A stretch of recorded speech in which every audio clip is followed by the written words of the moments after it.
en France ne sont pas homogènes. Déjà d'un groupe à l'autre, ils n'ont pas tous les mêmes positions.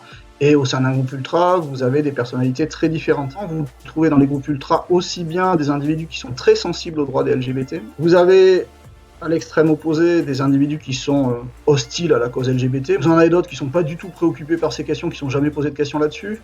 Et vous en avez d'autres encore qui disent « nous, on n'est pas homophobes, mais on aime bien faire des blagues à certains moments ». Ils ont des slogans qui oscillent extrêmement souvent entre l'humour et l'agressivité et qui flirtent volontiers avec le mauvais goût, voire qui sont complètement dans le mauvais goût. Donc du coup, ça fait des slogans qui sont difficilement interprétables et qui donnent une visibilité à des insultes qu'on rencontre dans la vie courante, mais là qu'on entend très fortement dans les stades parce qu'elles sont chantées collectivement.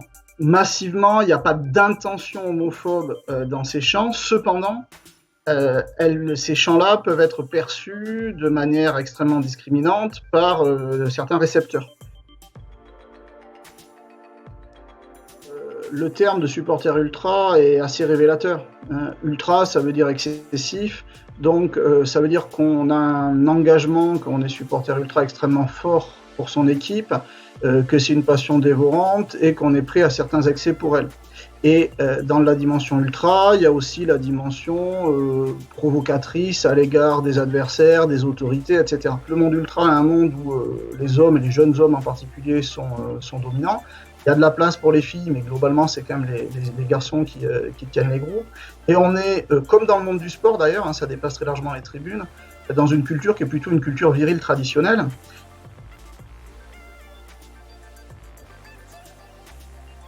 La question qui se pose, c'est qu'est-ce que c'est qu'un stade de football aujourd'hui ?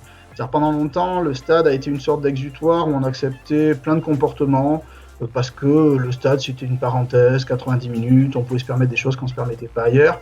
À l'inverse, sur les dernières années, on a eu le sentiment que certains acteurs voulaient faire du stade une société parfaite, une société idéale, qui renverrait à la société réelle le miroir de ce qu'elle devrait être. Je pense qu'il y a un travail à faire dans le monde du sport de manière globale, avec tous les acteurs, en tenant compte des évolutions sociales et du fait qu'aujourd'hui, l'homosexualité est quand même beaucoup mieux acceptée.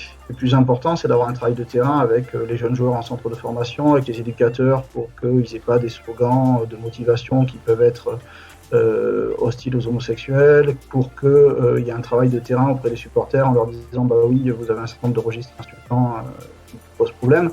Et qu'on ait finalement une évolution assez similaire à celle qu'on a eue sur les comportements racistes, avec une décroissance significative de ces comportements dans les stades professionnels.